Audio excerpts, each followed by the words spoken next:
Welcome to our second session of the Jones Brothers, a jazz family legacy. Our presenter is Louis Morel, who is leading us in learning about why the Jones Brothers are among the first families in jazz. Louis is a food scientist by profession, but we're grateful that he is sharing his passion for jazz with us here at HASP. He has done this through previous courses on Oscar Peterson and on women instrumentalists in jazz, and now, of course, in this course on the Jones Brothers. So, Louis, I'm going to turn it over to you. Very well, thank you. That kind introduction.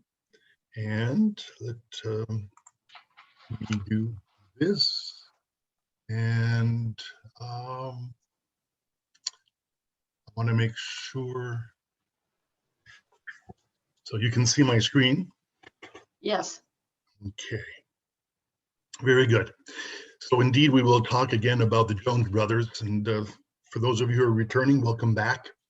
If you were not with me last time we got together, let me point out that during the first session, we learned that after very humble beginnings, the city of Detroit, by the turn of the 20th century, had become the 13th largest city in the country, and that it benefited from the Great Migration that occurred in the first 2 decades or so of the century.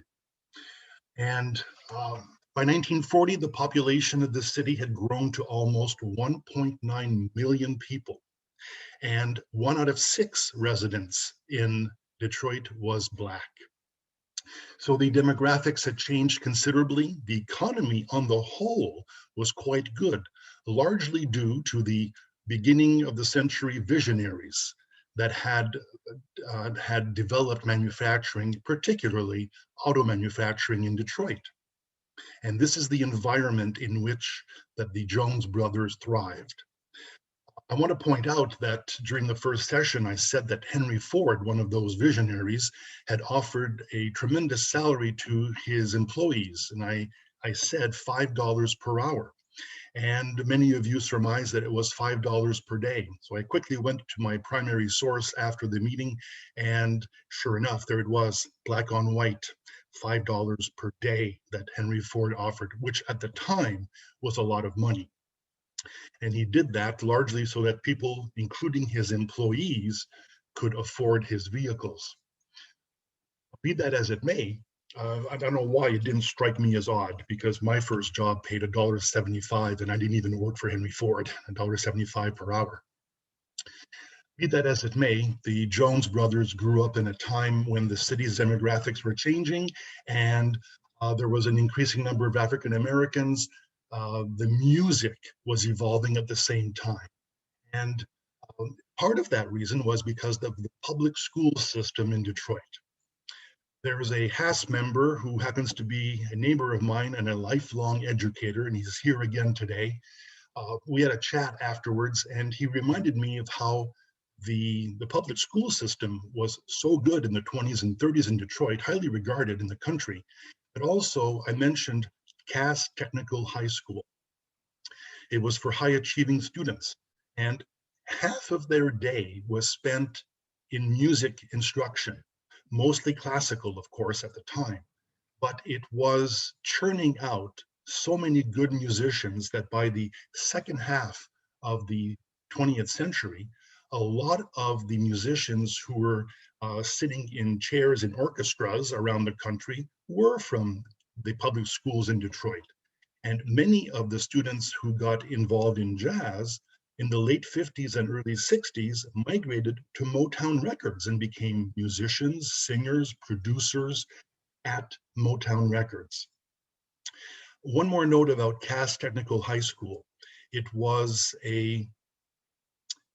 such a prodigious place for churning out musicians that in the late 30s, early 40s, when big bands came to Detroit, the big band leaders often went to Cass Tech to scout for talent.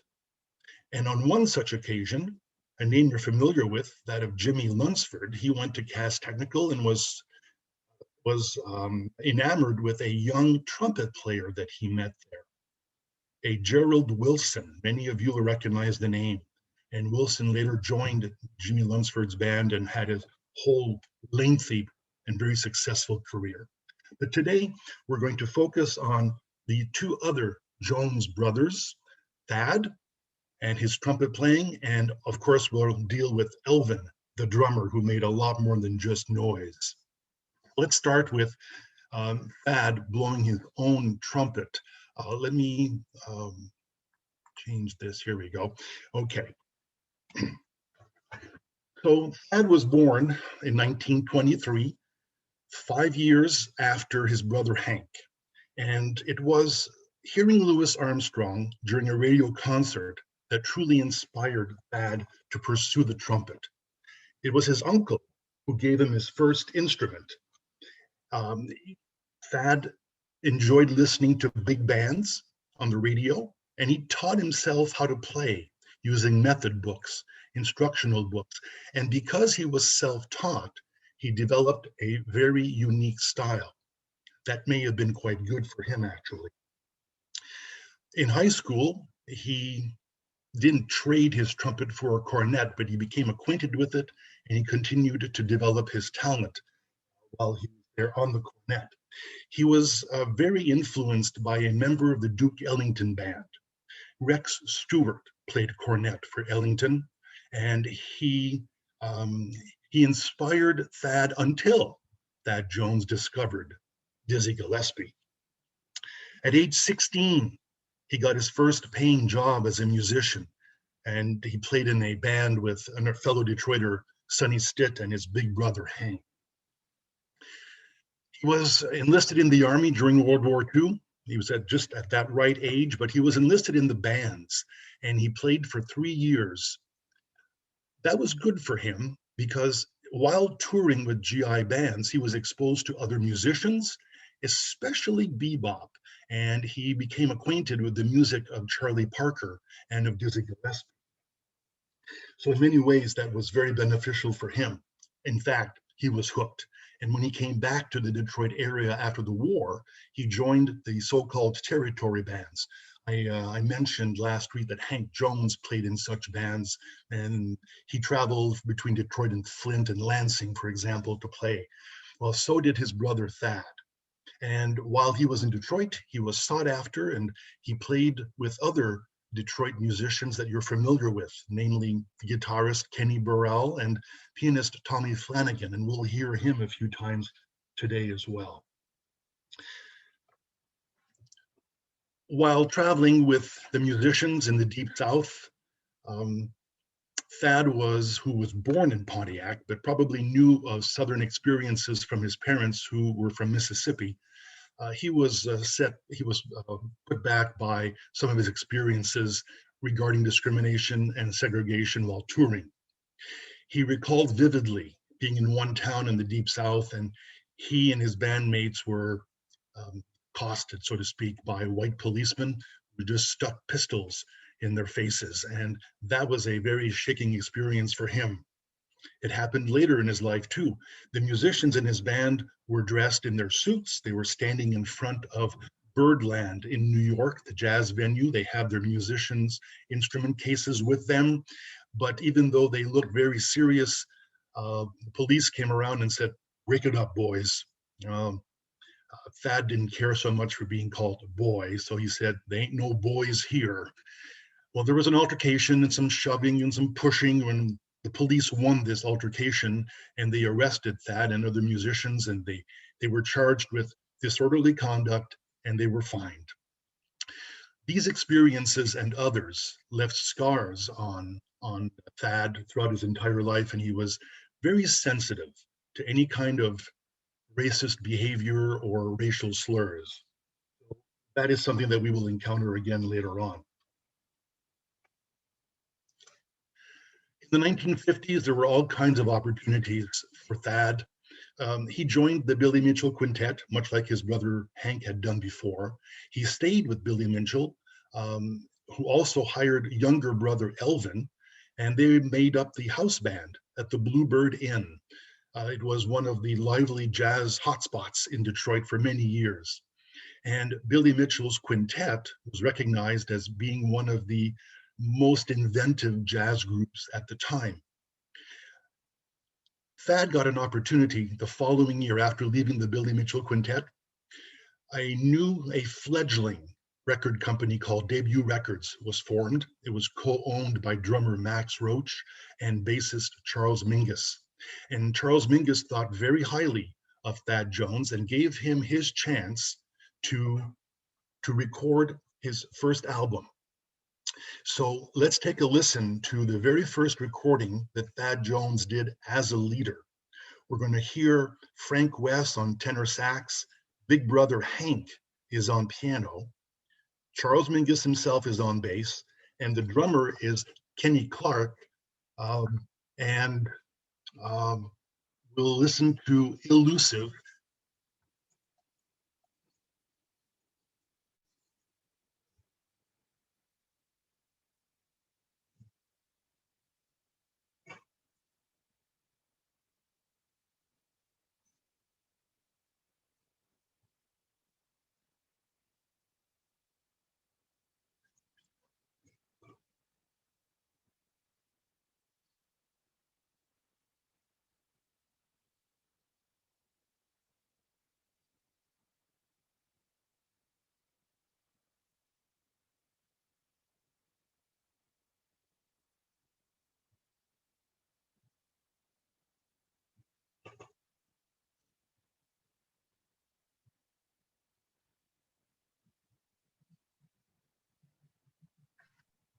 Louis, I just want to check. Are other people getting the audio?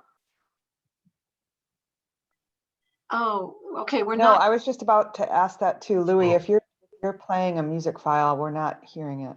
Okay. So let Oh, me I don't- stop it. Did you press play and did the box pop up to share computer audio? No. And I'm looking for it and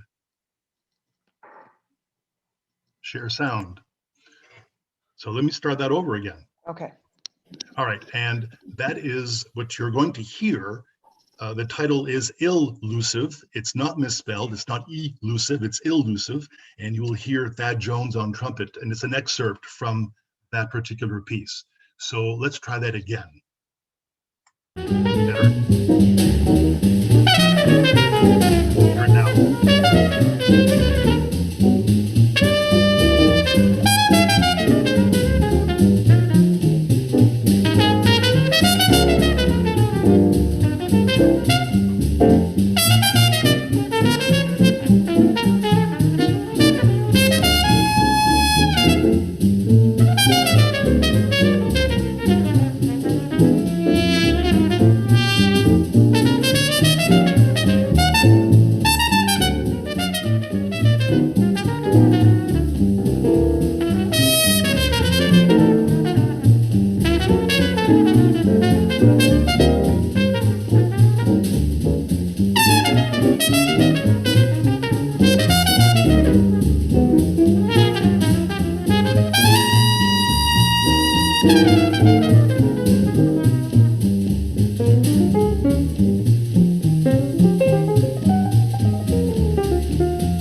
Big Brother Hank playing on piano, and that was a composition by Thad Jones from the very first album that he recorded under his name.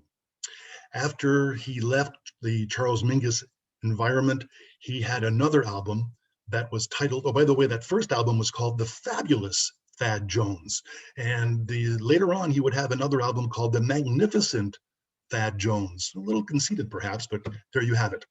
After he left Charles Mingus, he recorded another album called Mad Thad in 1956. And we're going to listen to an excerpt from this. This time, we have a different piano player. It's from Detroit also, but it's Tommy Flanagan. And we also have Elvin Jones' little brother on the drums. Remember, they had worked together in the Billy Mitchell Quintet. So this is your first listen today of Elvin Jones, and listen to how he plays in the background. It's not your typical drumming for a jazz drummer at the time. So let's proceed and listen to Whisper Not.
And by the way, the bassist, Eddie Jones, not directly related with the Jones brothers. There were a lot of Jones involved in jazz at the time.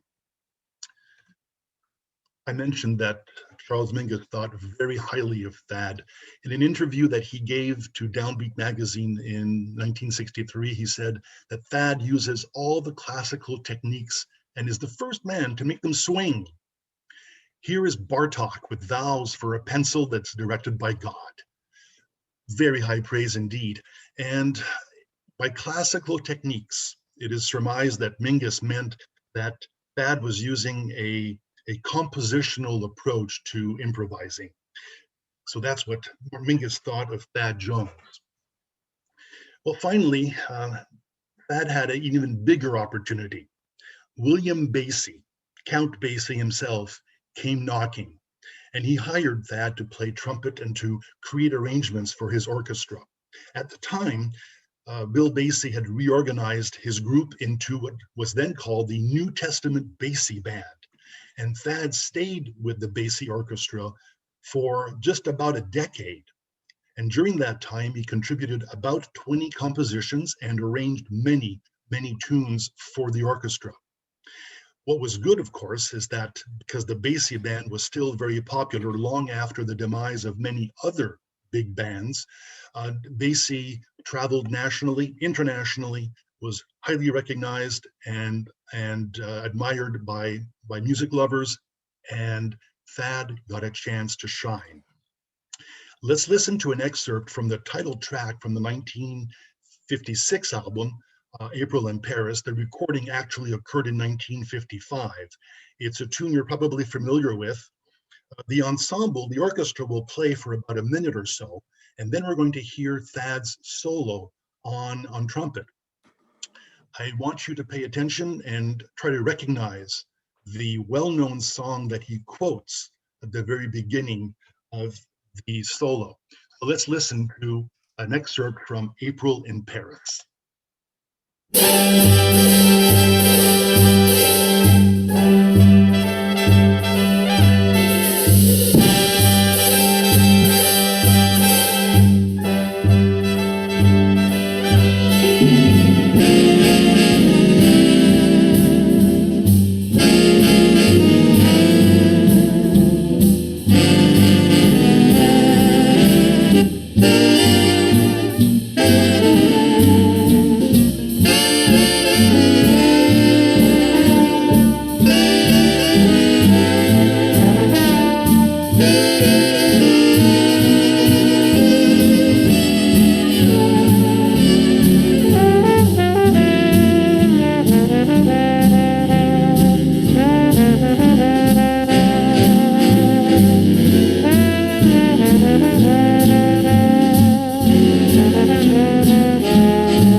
That reference to Pop Goes the Weasel.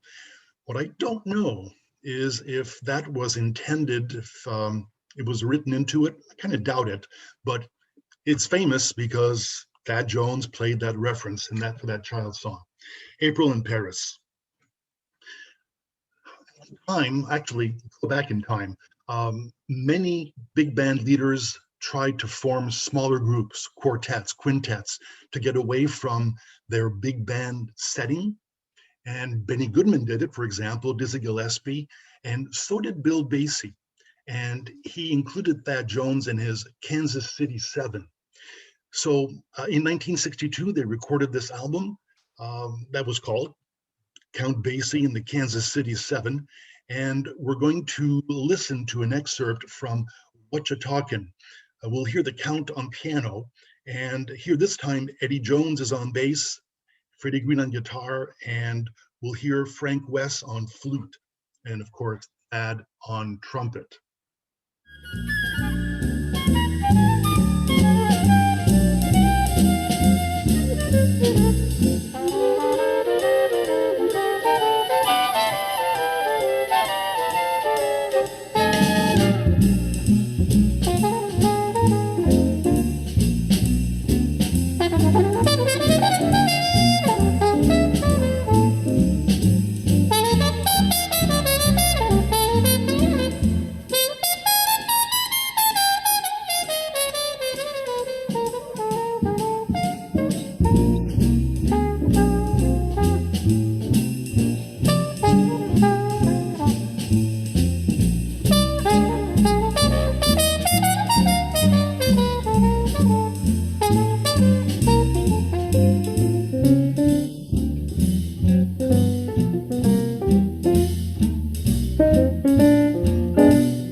members, the nucleus of the Count Basie band.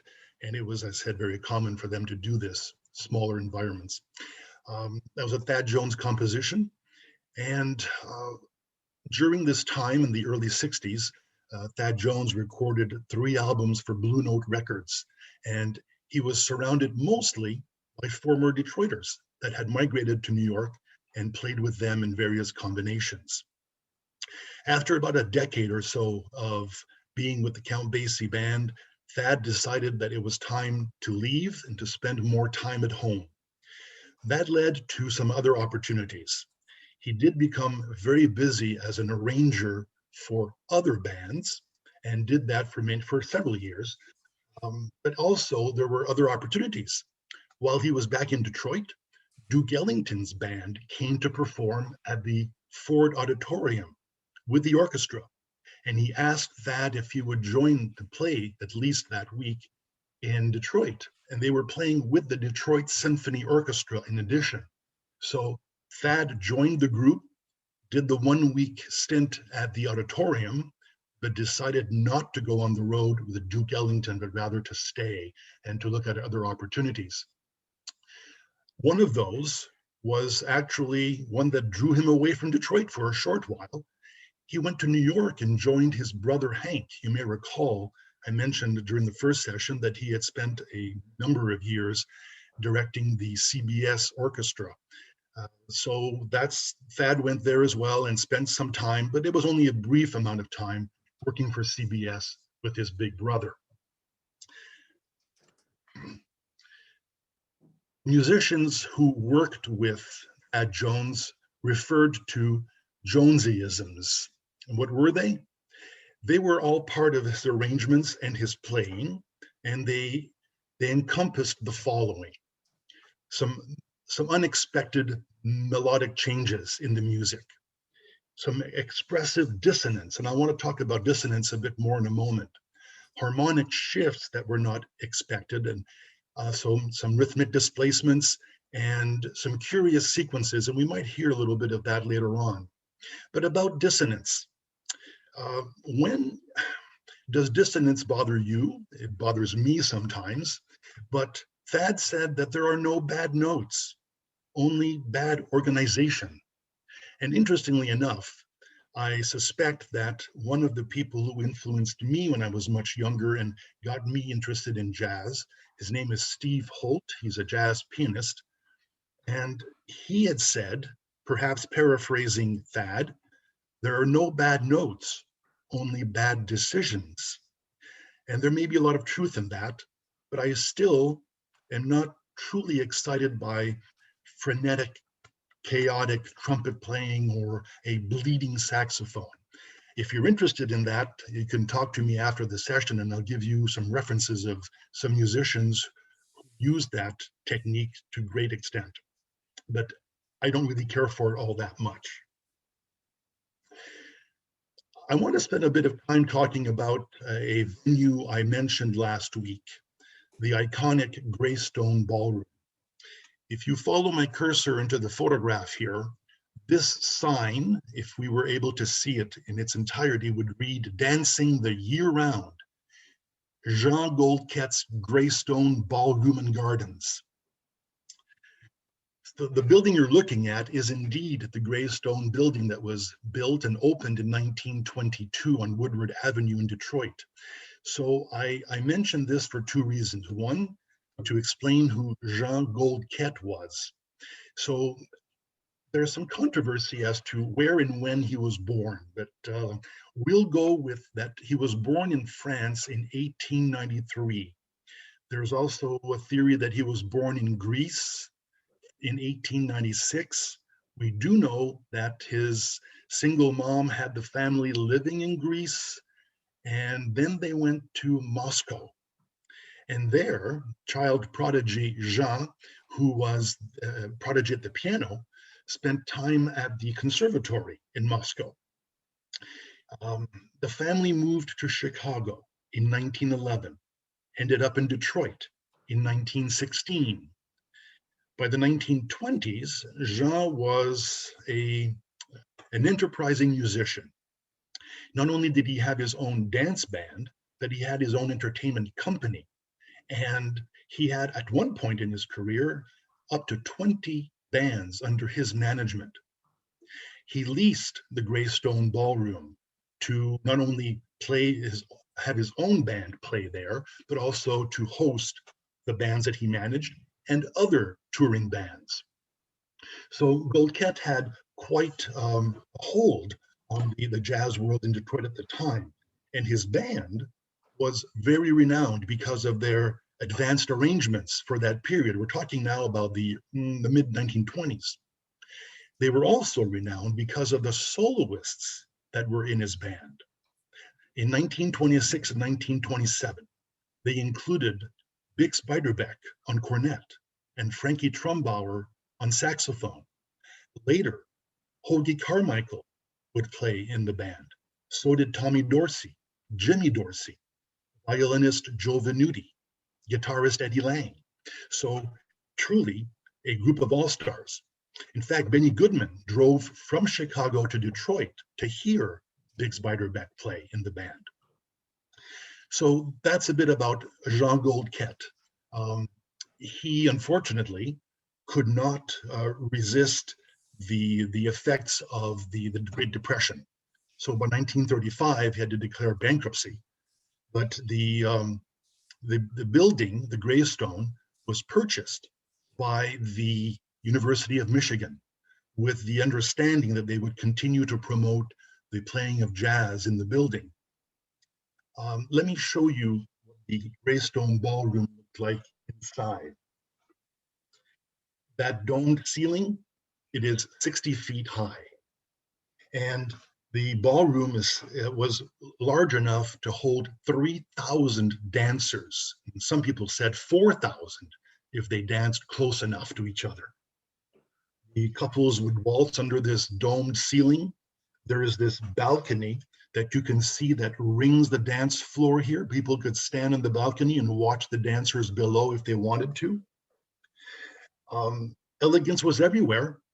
Marble staircases, hand-carved railings, a circular fountain, which is not seen here. It was a very impressive building indeed. It was very popular, but still couldn't pay the rent. Eventually, interest in jazz and ballroom dancing waned, and the bills went unpaid.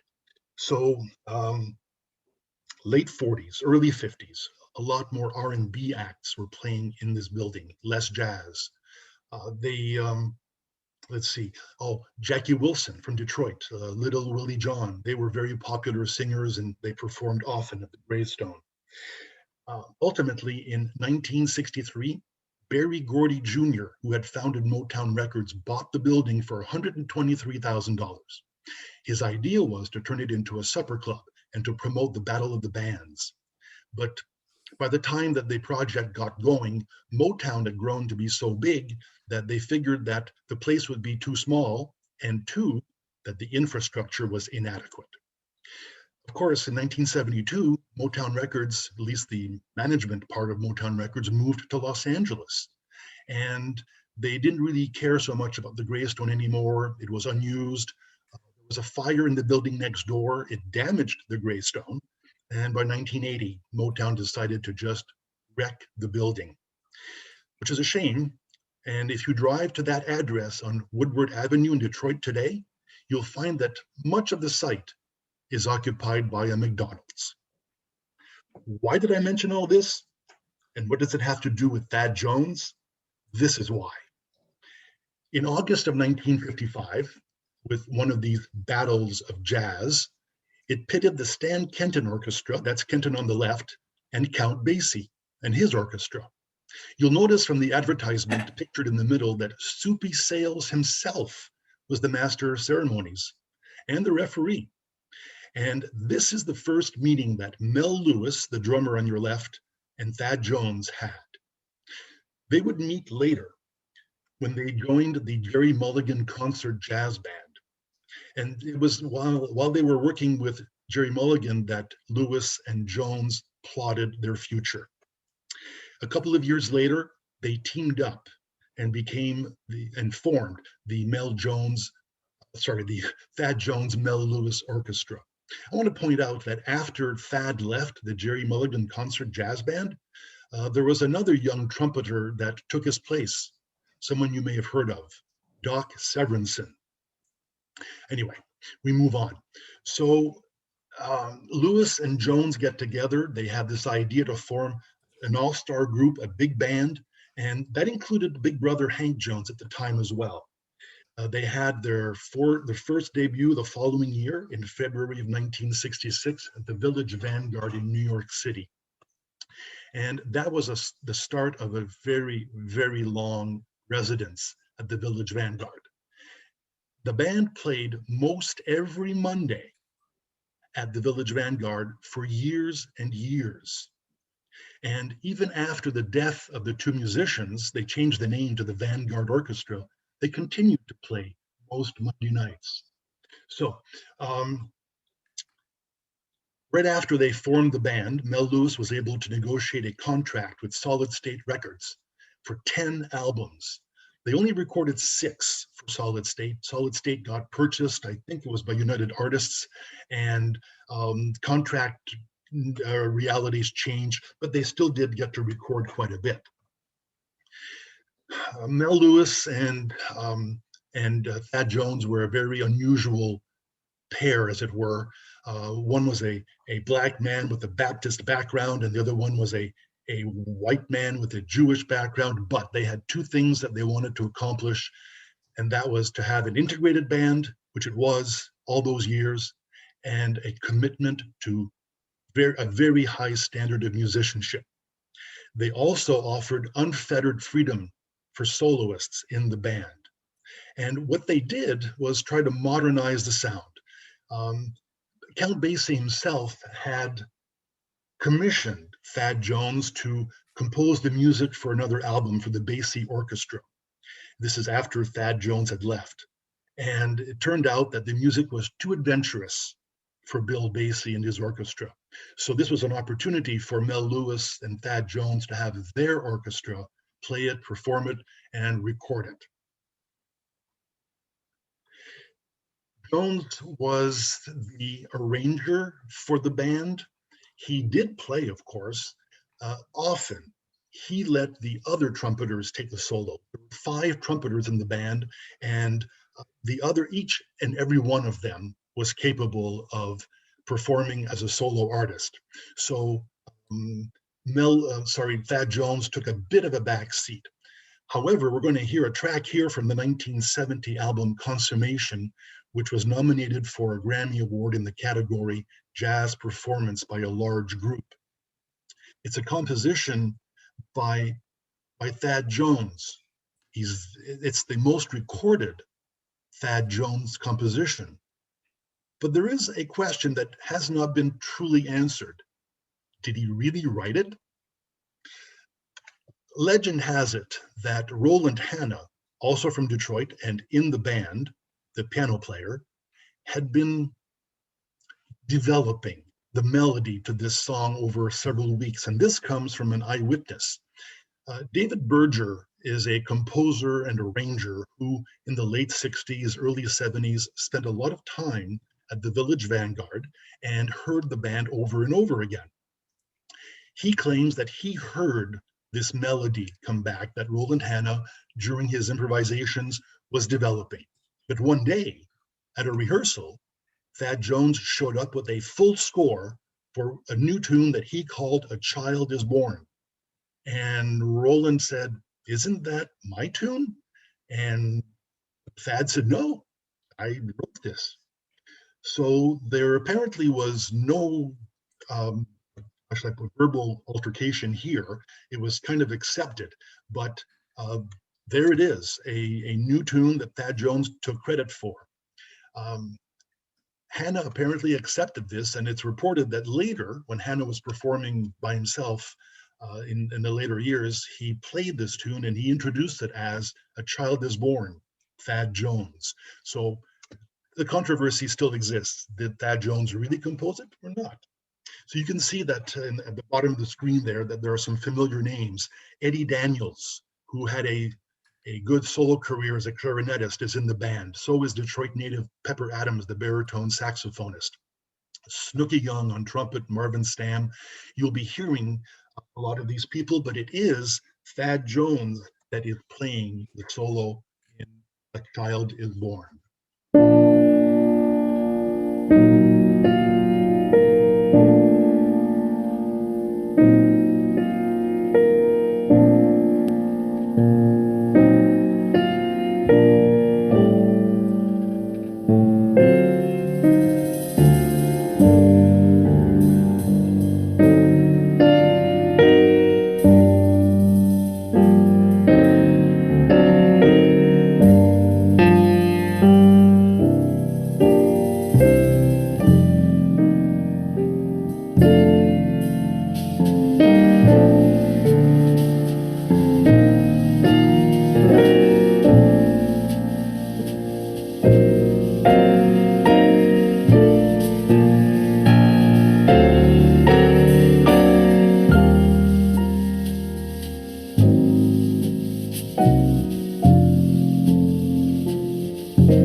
The Thad Jones, Mel Lewis Orchestra and A Child is Born.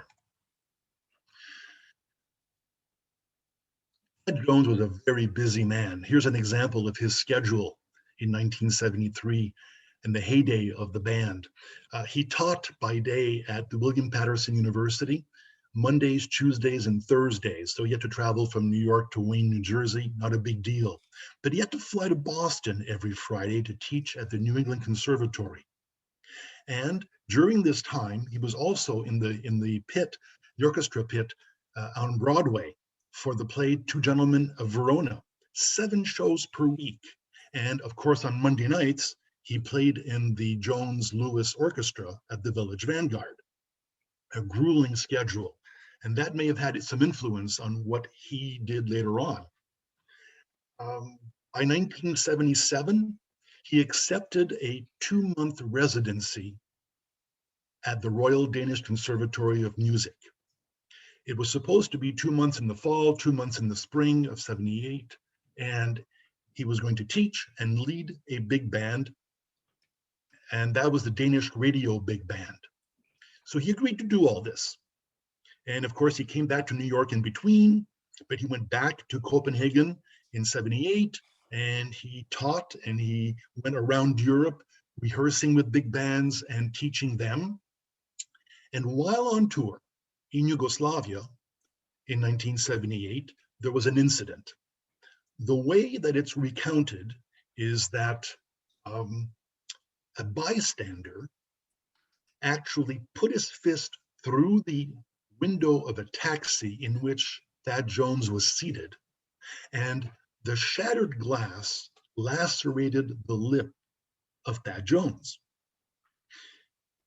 It's not clear how this altercation occurred.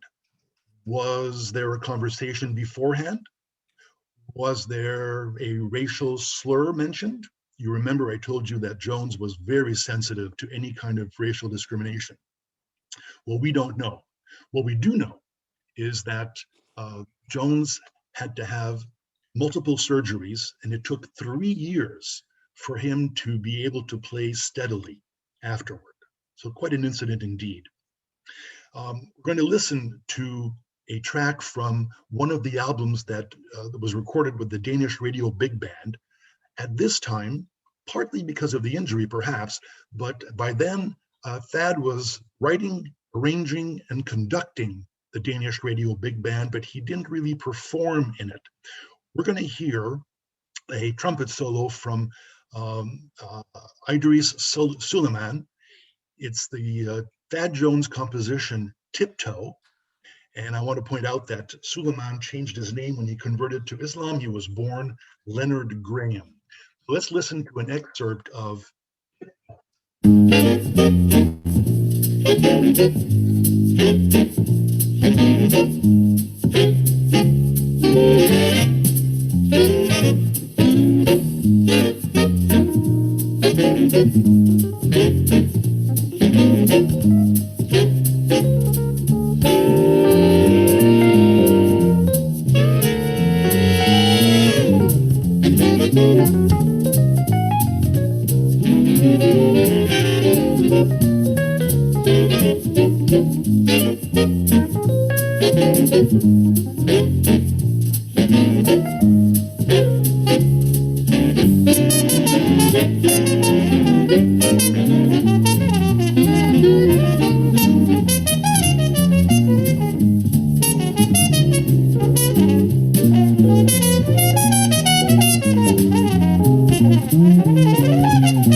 the Danish Radio Big Band, made up mostly of Danes and a few expatriate Americans, including Suleiman.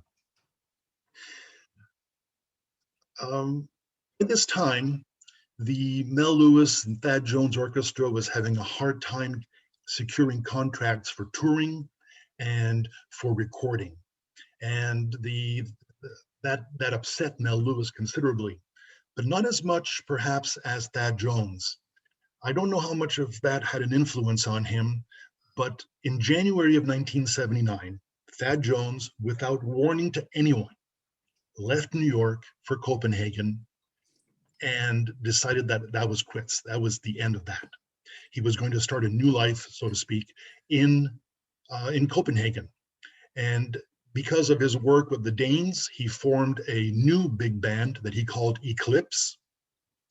He had, again, mostly Scandinavians in the band, a few Americans, including Horace Parlan, who had moved to Denmark and was living there exclusively. And we're going to hear a tune from one of the recordings they made. So we're going to hear Horace Parlan on piano.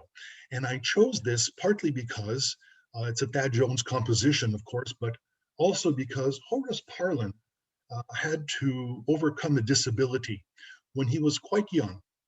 He was stricken by polio, which left his right hand partially disabled. But as you listen to his playing, you'll have to wonder how he overcame it, because he's quite adept. So let's listen to an excerpt from the tune Basically Yours from the Eclipse album from 1979.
Horace Parlan, the rest of the group called Eclipse.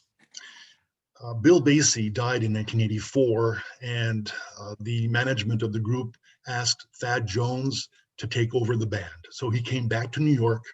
They traveled together. He did it for about a year.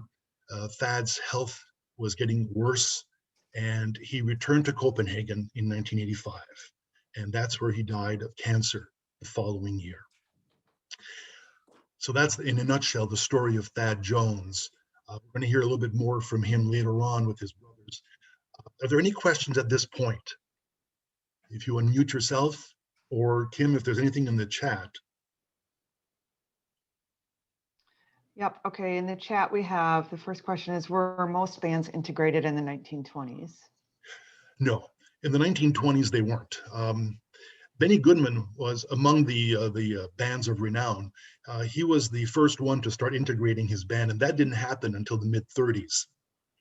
In fact, I've seen photographs of, and I'm sure many of you have as well, where the musicians are on the bandstand. They're all African Americans, and they're playing to an all-white audience. Or I've seen a photograph of the African Americans playing on the bandstand, and half the room is for African Americans for either listening or dancing, and the other half of the room is for white audiences, and there's a cordon between them, a rope that separates the two halves of the dance floor.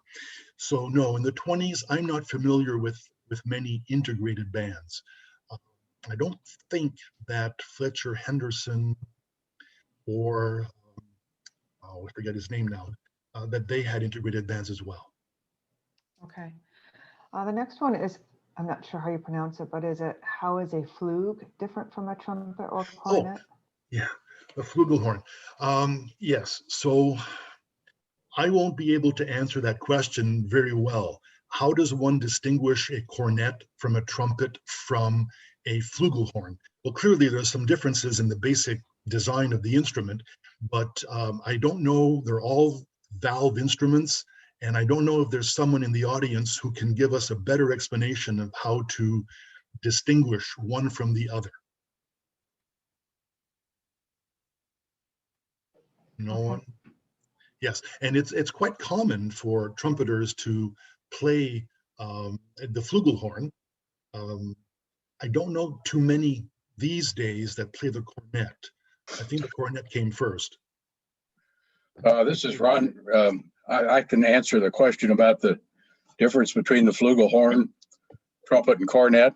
Good. The cornet is a conical bore instrument. The trumpet is a cylindrical bore instrument. the bore is consistent throughout the instrument to the bell. The cornet bore increases in its length. The length of the instruments are the same. They look like, cornet looks like a shorter instrument, but they're exactly the same. They're just wound differently. Yeah. A flugelhorn is has its origin in England. It was a British band instrument, and it too is in the same pitch as the trumpet and the cornet, same length of tube. It just is a bigger bore instrument, pretty much a much mellower sounding instrument. Mm-hmm.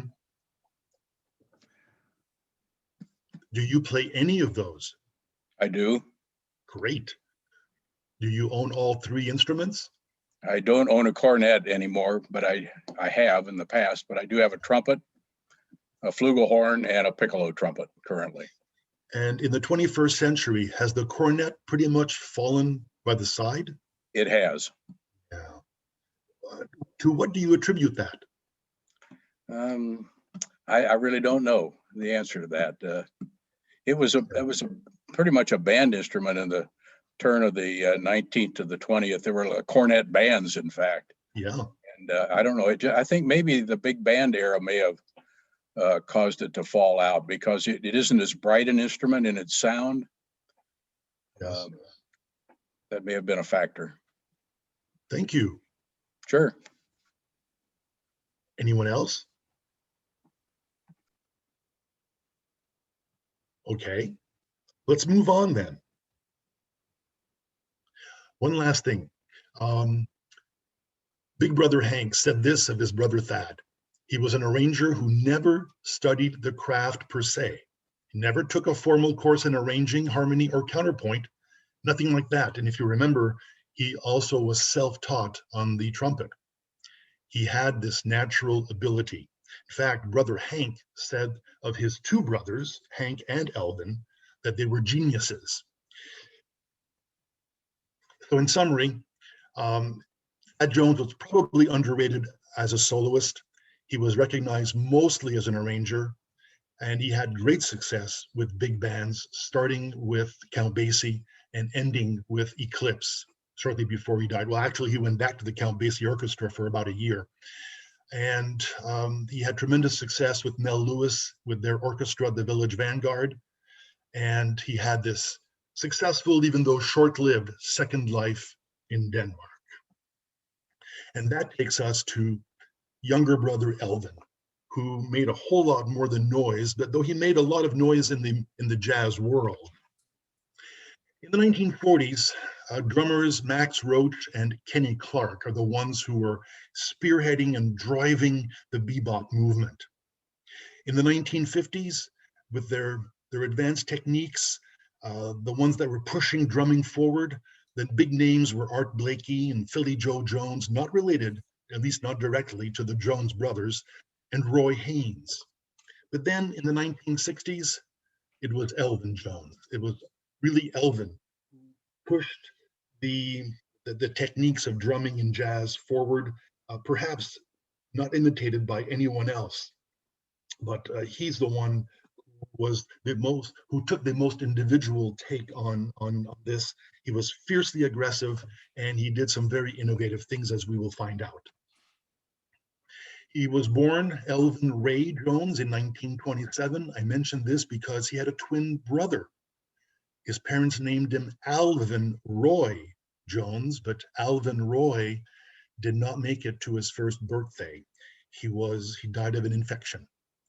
But Elvin Ray certainly was around, and he was, by the age 5, influenced about, or he was curious about drums, having heard them at Ringling Brothers performances. He became a serious student of the art of drumming in his early teens.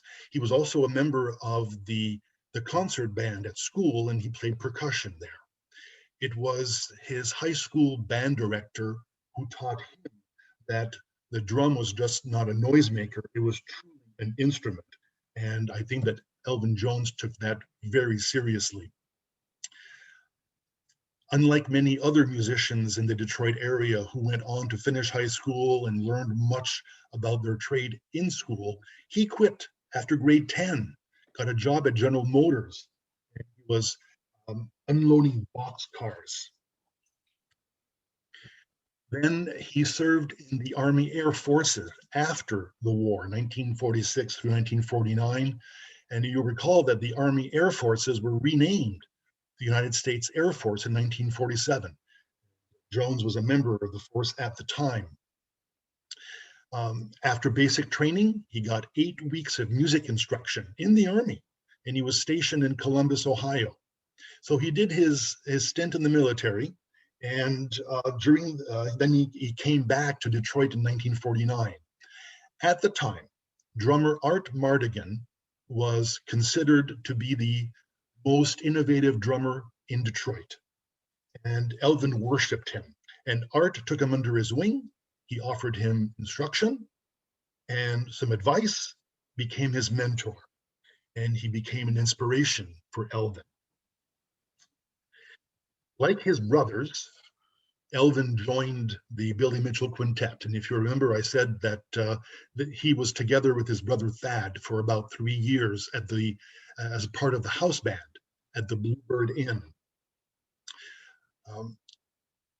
All this time, now remember, he was born in 27, so he's in his mid-20s now, and he's got a lot of experience under his belt, and he's reimagining what drumming should be. So he did away with the 4/4 beat of the bass drum. He used accents with one hand instead of two, and he was starting to make his mark already. We're going to hear that at a relatively young age, or an early part of his career. He, as I point out here, made a very bold lifestyle choice for the mid-50s. He shared an apartment with a white woman in Detroit on the west side. Well, that wasn't approved by a whole lot of people, and they were the targets of racist language, even from the police. But nevertheless, he persevered. But in 1955, he moved to the Big Apple to enter the next stage of his career. There, his brother Hank arranged for an audition with the Benny Goodman Orchestra. Elvin went to the audition. Elvin was not chosen, but that may have been a good thing for him, actually, because it gave him an opportunity to play with Charles Mingus, like his younger brother Thad had before him. And he got a chance to record with Miles Davis.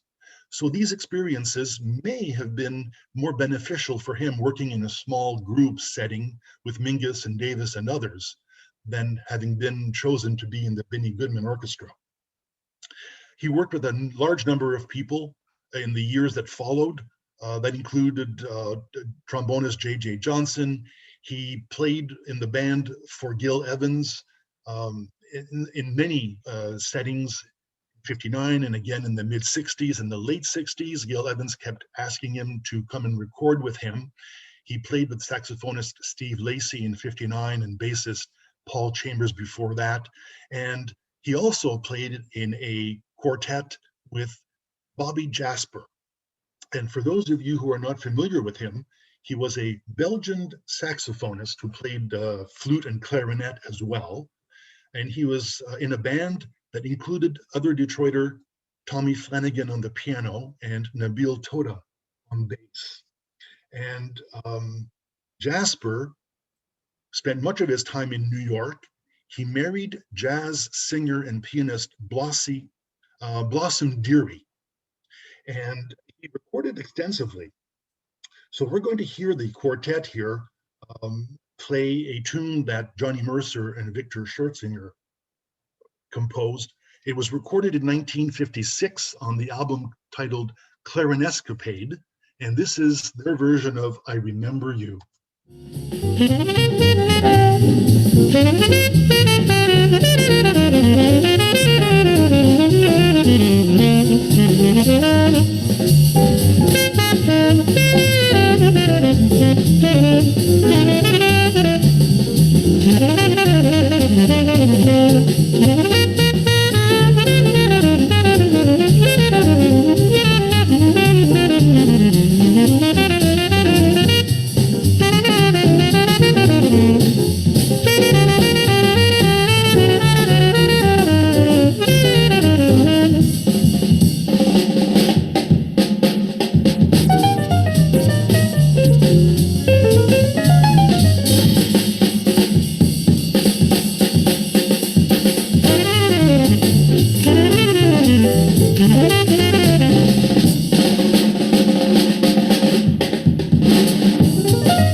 Bobby Jasper was immortalized on a stamp, a postage stamp in his native Belgium in 2004. It's part of a series of stamps issued to commemorate some well-known musicians, including guitarist Django Reinhardt. At about this time in 1957, Sonny Rollins hired Elvin Jones to play in a trio format, no piano, a pianoless group. And we're going to listen to an excerpt from A Night at the Village Vanguard. And so it's a live performance with Sonny Rollins on tenor sax and Wilbur Ware on bass. It's an excerpt from a Sonny Rollins composition titled Stryver's Row.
Playing with Sonny Rollins, even though Rollins was relatively young, was quite an opportunity, but a bigger opportunity was just around the corner. Hank Jones said this of his little brother Elvin: he approached everything from a melodic standpoint. He played the melody on the drums and the accompaniment at the same time. That's why his style was so complicated and complex. We're going to dive into that a little bit more in a moment. In 1958, Philly Joe Jones, again, one of the drummers I mentioned a moment ago, who was so, pardon the pun, instrumental in the 1950s to drive the drumming forward in jazz, who is not related directly to the Jones brothers. He couldn't make a date for Coltrane, John Coltrane's band, so Coltrane asked Elvin Jones to step in. That was their first meeting professionally. John Coltrane can be regarded as certainly the most intrepid explorer of modal jazz and a leader of the avant-garde, even more so by the time he got to the mid-60s. As for Elvin, he had been initiated, exposed, acquainted with drug usage as early as 1949. And like some of his peers, he wanted to escape everyday life. Well, he continued to have this dependence on drugs, and eventually he got a 6-month stay in jail as a result in 1960. And it happened again in 1963, and another 3-month stay in jail. And these absences account for gaps in his discography. He wasn't, of course, the only one to succumb to this. John Coltrane himself had been struggling for years with drug addiction, both heroin and alcohol. In fact, on 2 occasions, Miles Davis fired John Coltrane in the late 50s because Coltrane wasn't dependable. He wouldn't show up. So the 2 men struggled. They both recovered from it. And Elvin Jones first recorded with John Coltrane in very, very late 1960. It appeared on the album Coltrane Jazz, which was released in 1961.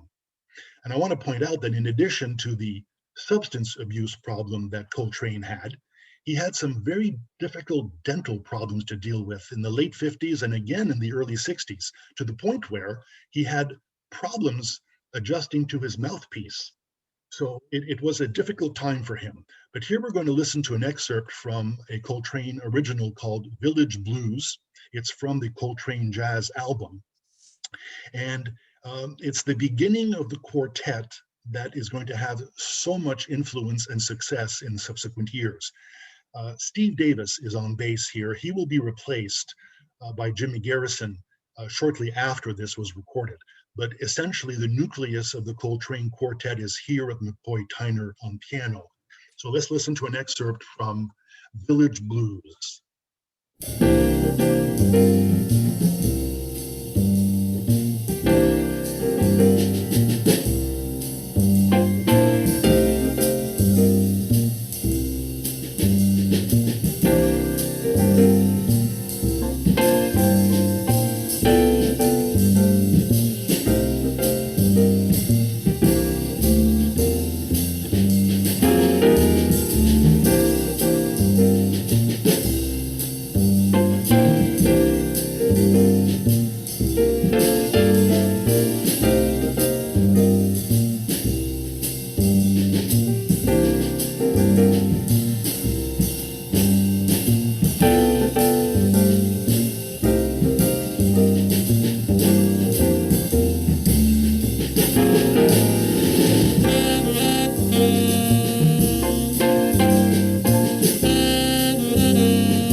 Elvin Jones prominently in these recordings.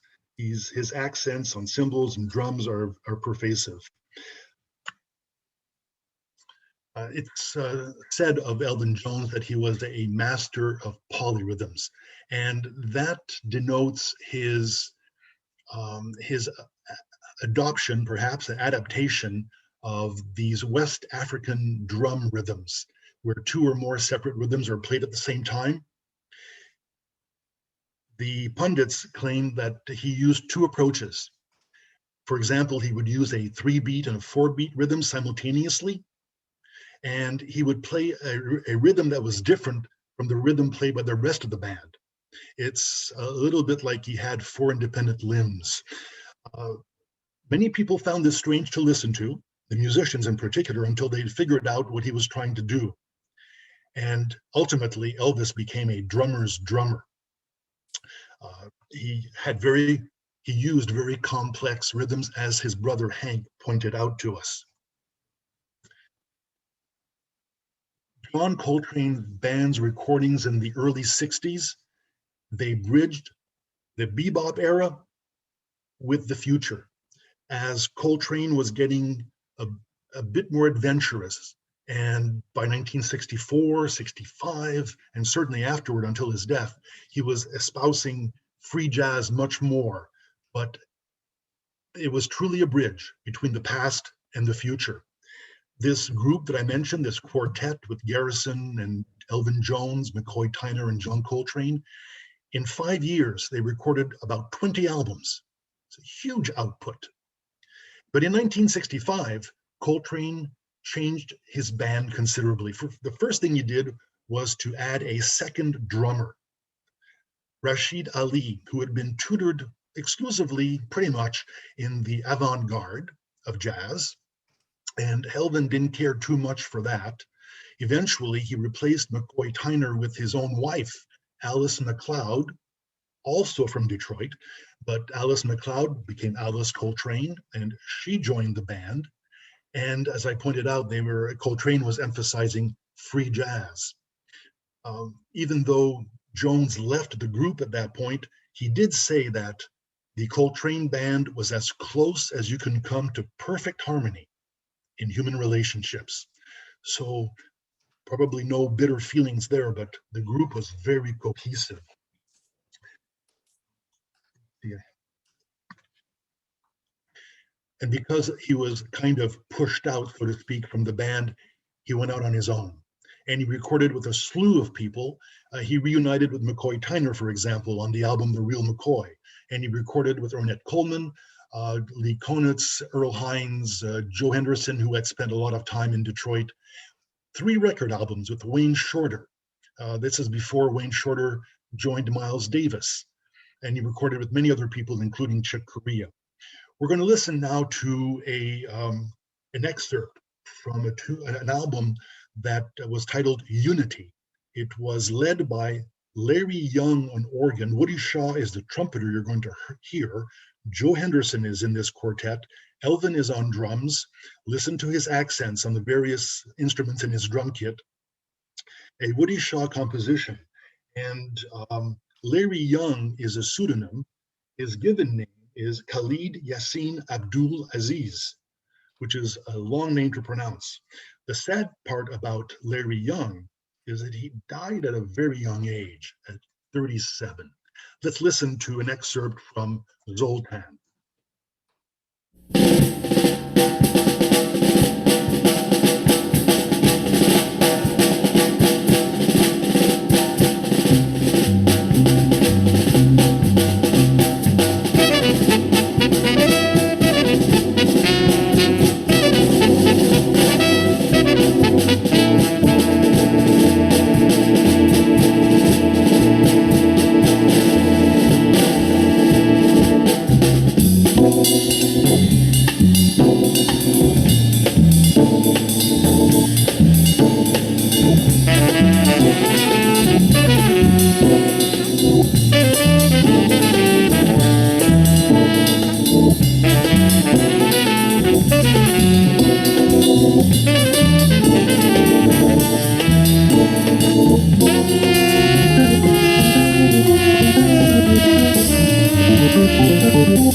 That same year that he recorded that album, 1965, in New York City, he met a Japanese woman named Keiko.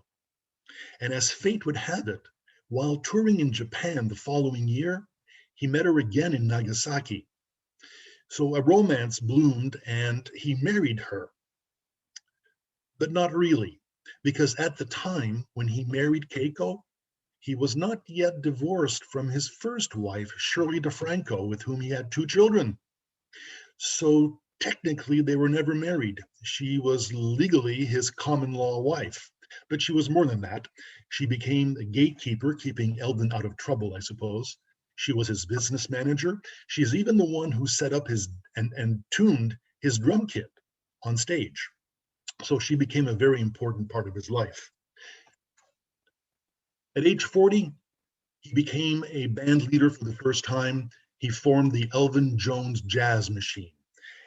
He recorded not only with the Jazz Machine, but he recorded in so many different settings. He recorded trios in quartets that he formed in 7-piece bands and an 11-piece band. So a lot of different settings, a lot of opportunities to play diverse type of materials, and with a changing roster. So this went on for many years, well, essentially until his death. But always, Elvin would have his unmistakable, indelible style in the recordings.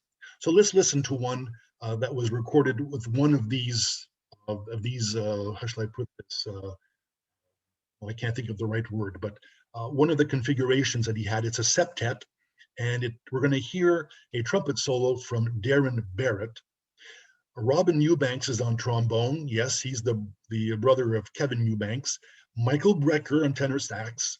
Antoine Roney is the brother of Wallace Roney, the trumpeter. Antoine plays tenor sax. Carlos McKinney on piano, and Gene Perla on bass. So here is an Elvin Jones composition called, or at least an excerpt from Free Card Molly.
That Elvin Jones sure made his presence felt on all the recordings that he was on. Elvin Jones expounded the boundaries of modern music. He is the one who had this driving force that kind of led the rest of the band to stretch out in their various improvisations and in the various tunes they were playing. He offered different textures, he colored the music, different dynamics, a lot of multi-layered complexities, very reminiscent of African drum choirs, meaning that the drummers were playing different rhythms, each one of them playing a different rhythm. And he tried to imitate that in the way he was playing. He had a very personal sound on drums. He died of heart failure in 2004 at the age of 76, a few months shy of his 77th birthday.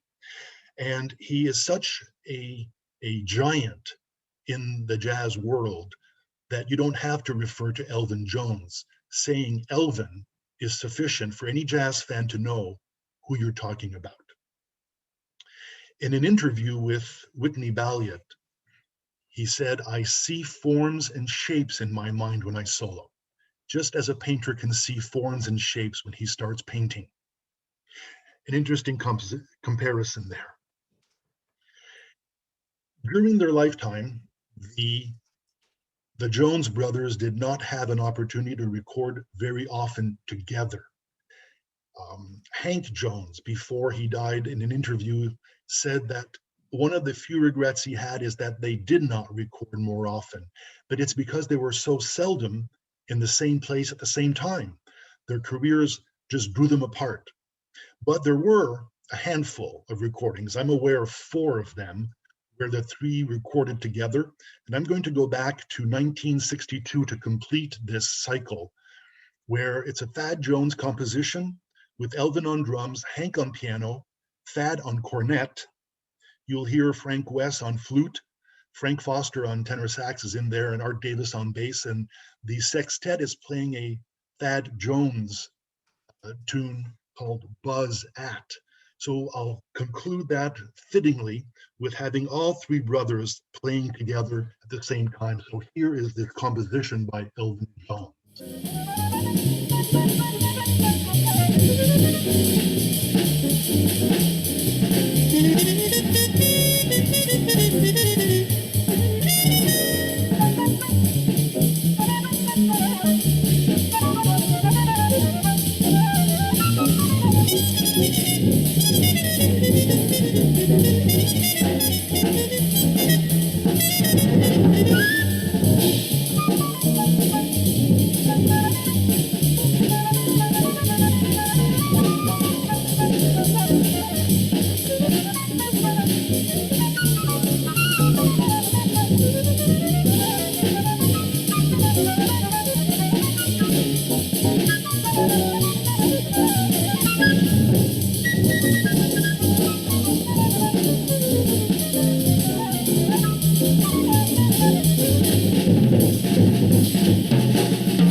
A fitting finale for our exploration into the legacy left behind by the Jones brothers.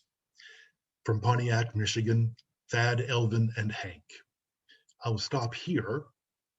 Are there any other questions or comments on what we've heard and explored today? Nothing in the chat, so feel free to unmute yourselves if there's something you'd like to ask. Please do. Louis, Suzanne did have a question about the Jones brothers' children and whether any of them followed in their parents' footsteps. To the best of my knowledge, the answer is no. So Elvin's two children, um, I know I saw their names. They are not familiar to me. I do not believe that they followed professional careers like their father did. And I am not aware of any other child of the Jones families. No, none.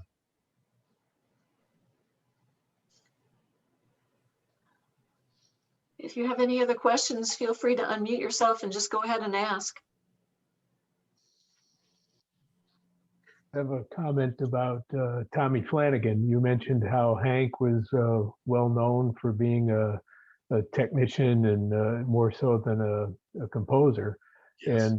And I think Tommy Flanagan has the same kind of a reputation. But I had the pleasure of getting to see him play a solo concert at St. Cecilia's probably close to 30 years ago, Yes. and he was one of the most amazing pianists I've ever heard, which just was a lot of fun. I doubt that anyone would dispute that. He was a tremendous musician in great demand. In fact, I have an album. Hank Jones and Flanagan are playing together, two pianos. So yes, you're quite right. Flanagan perhaps also was underrated by some, but a tremendous pianist. Did anybody among you see any of these people, the Jones brothers, any of them play in and around Michigan or elsewhere? Maybe at a jazz festival or in a nightclub? No one? I got to see Philly Joe Jones, but that doesn't count.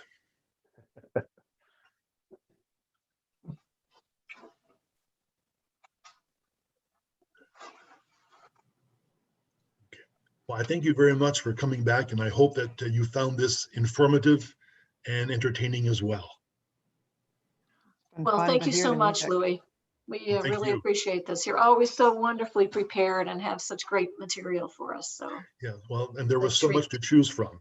There is plenty more out there. They were so prolific. And of course, when you have a like Hank Jones, when you have a 65 to 70-year professional career, it's amazing how much of an output these three had.